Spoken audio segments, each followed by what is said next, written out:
So when I was like a little kid, I remember going to an ice rink, and in like the little waiting lobby area, they had a couple arcade machines, and one of those was like a Terminator 2 pinball machine, I think. And it had this LCD or LED display on it that would flash through a couple different images, like the Terminator 2 logo and stuff like that. And one of those was kind of like not like the other ones. Every now and again, it would flash this message that would say, "The winners don't do drugs," and then it would immediately cut to Arnold Schwarzenegger blasting a shotgun twice. And I think that's a pretty good metaphor for the war on drugs.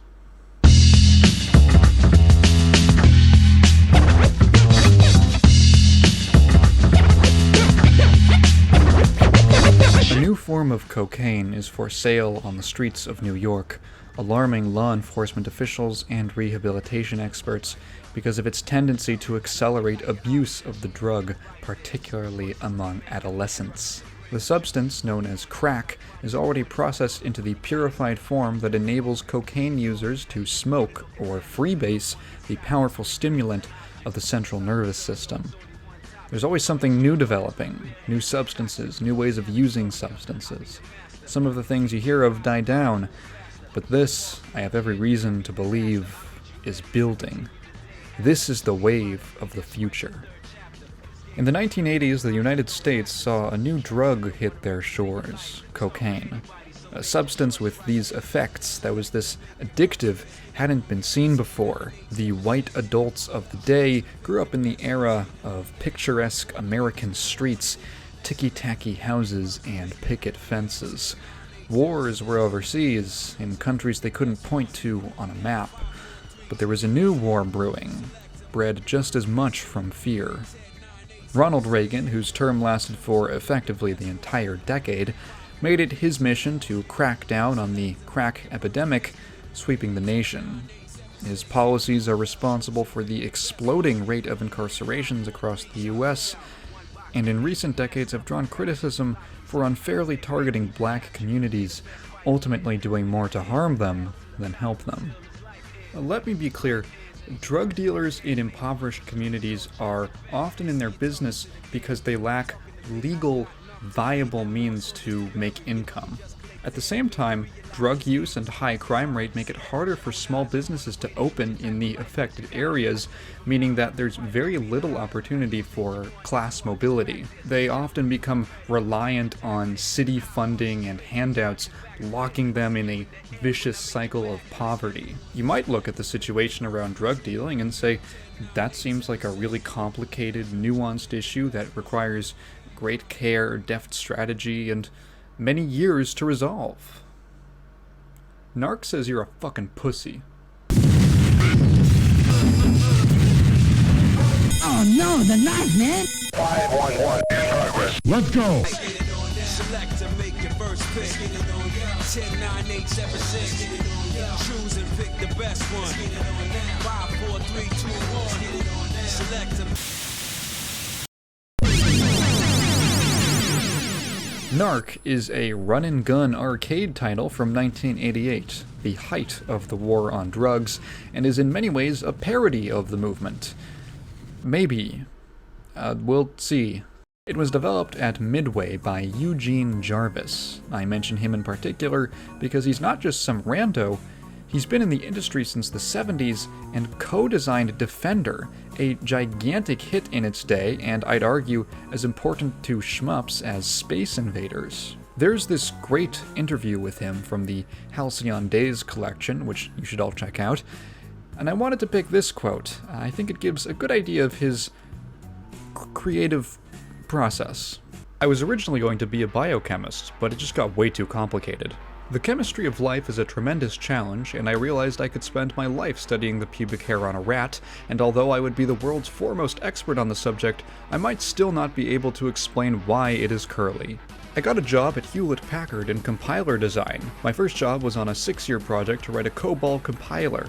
I lasted about 3 days. I didn't want to end up like my colleagues at HP, bored shitless and sitting around talking about their lawn sprinkling systems as they toughed out another coffee break on the road to oblivion. What do you think is the most overrated game of the last 10 years? I'd have to say it's a tie between Myst and Wing Commander. Mind-numbing sequences of pre-rendered storyline which have nothing to do with the game action are bogus. First you watch a bad movie, then you play a game that's even worse. Jeez, this kid lays it on thick, huh? Talk to you later, Colonel.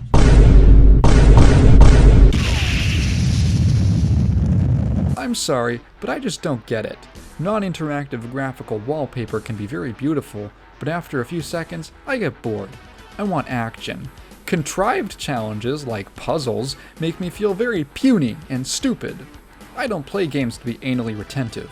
I want conflict and action. You might get the impression that Eugene Jarvis doesn't like games where you have to think. He just wants to blow shit up. Narc makes a lot of sense given that info. In Narc, you assume the role of 2 Narcotics Division police officers, Max, Force, and Hit Man, as they are dispatched on Project Narc, their mission to take out Mr. Big, the head of Crack Corporation, a drug distribution and terrorism company? You'd think with how important their mission is that the department would have room in the budget for sleeves. Anyway, you battle your way through the streets of the city with near limitless machine gun fire and rockets. I cannot overstate how insane this game is. Mind you, this was 1988. Just 1 year earlier, America was looking at this. Narc was one of the first video games to feature gore, sparking heavy protest from parent groups around the nation. For being one of the first games with gore in it, it couldn't just be a little. It had to be mass carnage, just hurricanes of blood and severed limbs scattering to the pavement with no remorse. As a game, Narc is actually pretty fun. It's very simple and doesn't try to overstay its welcome. You get a good 5 or 6 hits before you lose a life, and getting a game over greets you with this leaderboard ranking the highest narcs. That's a questionable wording. The first level sees you gunning down no-good drug pushers in this clearly impoverished neighborhood. You can shoot your gun or rocket launcher, jump, and duck. Ducking can avoid shots from enemies, but they can still shoot low, so it's not that great. As soon as I see a pack of more than 3 enemies pop in, I just BOOM! That feels really satisfying. We got it. Oh, what, are the dogs selling drugs too? What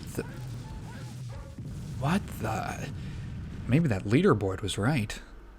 Narc definitely has that arcade difficulty syndrome where it's just blatantly unfair. For instance, anytime an enemy gets right on you, it's impossible to shoot. You basically need to kill them with splash damage from a rocket. I should mention that you don't need to kill every enemy. There is, believe it or not, an alternative. If you touch them, they get arrested and just walk off, I guess.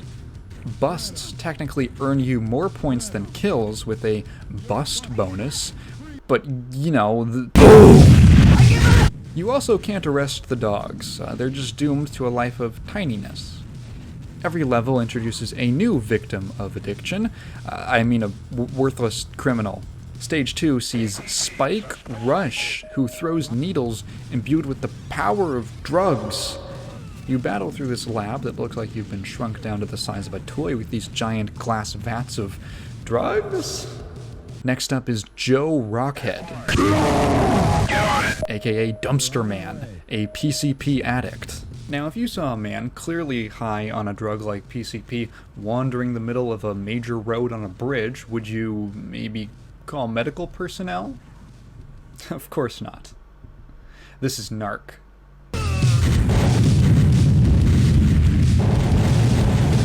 No one had the guts. Until now. After obliterating him, I walk into a drug mine before another one shows up. Oh, that's why they call him Dumpster Man. The power of PCP has given him the strength of 10 men. Not gonna lie, drugs seem kinda awesome. Oh, and that car isn't just something you get at the start.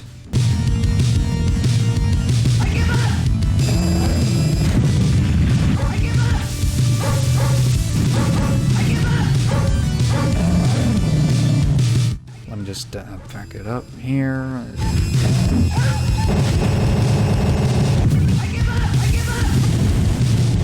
This game's actually badass.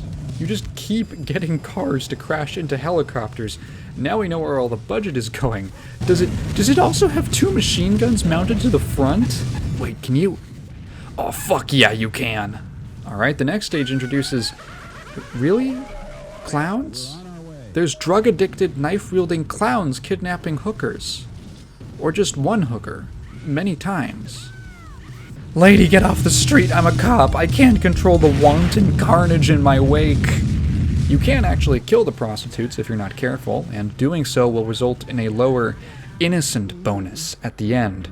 Yeah, innocent. Yep, she was a good girl. Mama's apple pie. The 4th of July. She was a hooker!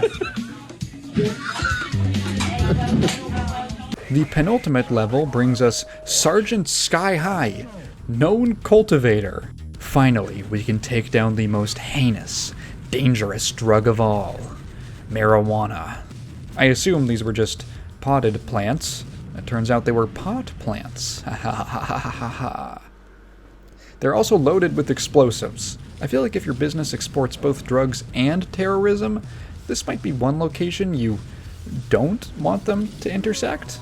Knocking these away also earns you a ganja bonus. Hell yeah. Suspect armed. Bust him. We got it. If I saw a group of well-dressed fellas doing this in front of me, then got the instruction to bust 'em or blast 'em, take your bets. Are these giant cockroaches on PCP, or are they just a hallucination from all the drugs I've been injected with? Once we are inside Mr. Big International, aka Crack HQ, it's a non-stop slaughter. I won't lie, blowing away giant groups of enemies is pretty fun. It reminds me of a Muso game. Mr. Big's office is impenetrable? I don't know, I can just take an elevator up there. This building is set up like the one from The Quiet Man, just the least efficient way possible. You have to walk like 100 feet from one elevator to the next just to go up a floor. There's Mr. Big, crime icon.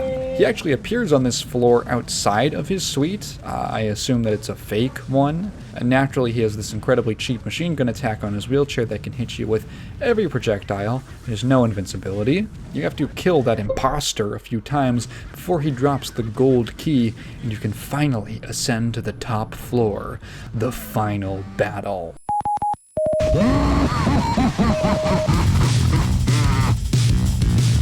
Huh? What is that? Oh my god. Oh, please get away from me, please get away from me, please get away from me, please get... God, really? God. Okay, new strategy. I'm gonna wait here and focus him with missiles. Alright, what the... What? So Mr. Big is actually a half-cybernetic giant skull on a spine on a Roomba who throws tongues out of his mouth. This is just like Narcos. Okay, I seriously can't beat him. That's probably intentional, but putting in a coin doesn't revive you where you are. You have to restart the fight from the beginning, so, let's just check out the ending on YouTube. Looks like you beat him, collect some gold, tally your score, and you have completed the Narc training mission? Contact your local DEA recruiter. Well, if you say so. Hi, is this the recruitment for the DEA? Yeah, I think I have some special qualifications. I beat Narc. I beat Narc. Yeah, I beat Narc. I took down Mr. Big.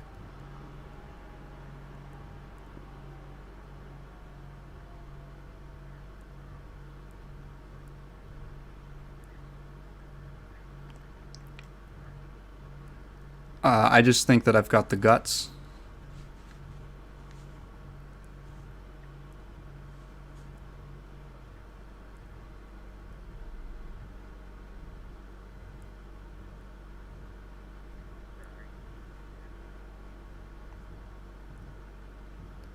I didn't think I'd get this far. Bye. I don't think I'm joining the Narc squad. I kind of forgot to mention the music in this game, which is uncommon for me. Honestly, it's kind of what you think of if I just told you arcade run and gun from the late 80s. Like, here's the main theme.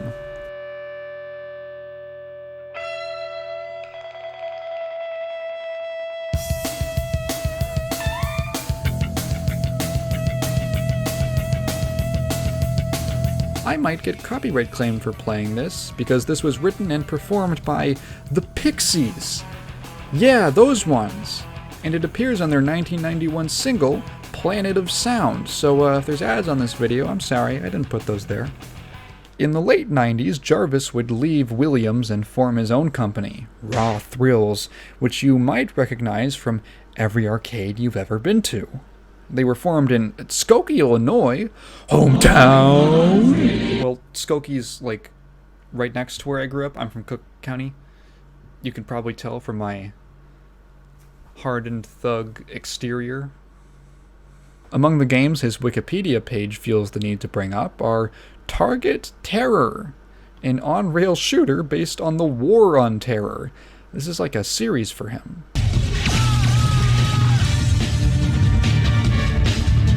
I don't know what's going on here.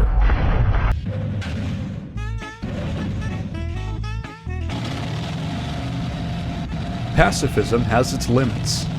In that Halcyon Days interview, he bags on Williams for shrinking back into the pinball market after the game's crash, specifically saying, nothing of significance was released until 1989's Narc.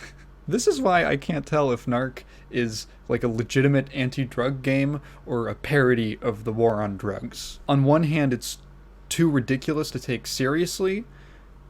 On the other, Jarvis himself seems to resent any kind of game that makes him think about anything at all other than blow shit up. So maybe I'm just putting more thought into it than the creator did, which just makes me a fool. I want to talk about another game that has no relation to Narc at all. Kind of a wild shift for this video, huh? Kind of unexpected. Just like an unexpected pregnancy? I was scrolling through Abandonware the other day when a certain game caught my eye. The title is Catch the Sperm? Or as I like to call it, just another day in Brooklyn.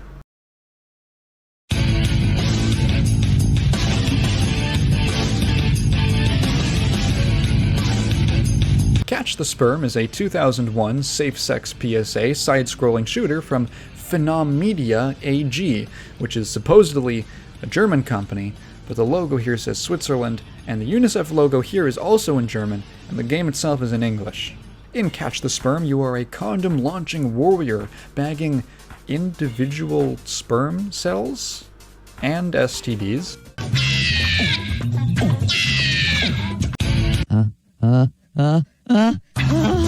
This guy must be playing Narc, because he just got a bust bonus. Very good. It's honestly a pretty decent little 5-minute game, decent enough that it got a sequel, Catch the Sperm 2 in 2002.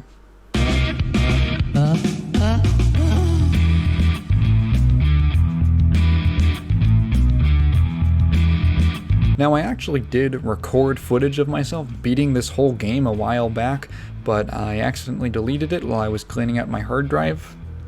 Oops. Luckily, there's a replay function where I can relive my glory, with all the losses conveniently removed. CTS2 is just an expanded version of the original, with more levels, more enemies, and the addition of power-ups. They range from slowing down time to a rapid fire to my monster condom that I use for my magnum dong.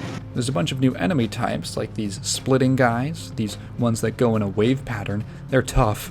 And there's even special sperm for bonus points, like Joker cum. overall a surprisingly good game with a good message. It's pretty challenging. The foreground can get in the way sometimes, but the graphics are pretty serviceable. The music is jamming. I like that it stresses the dangers of STDs almost more than pregnancies, what with letting one through being an instant game over. Because remember, kids, say it with me, you can't abort chlamydia.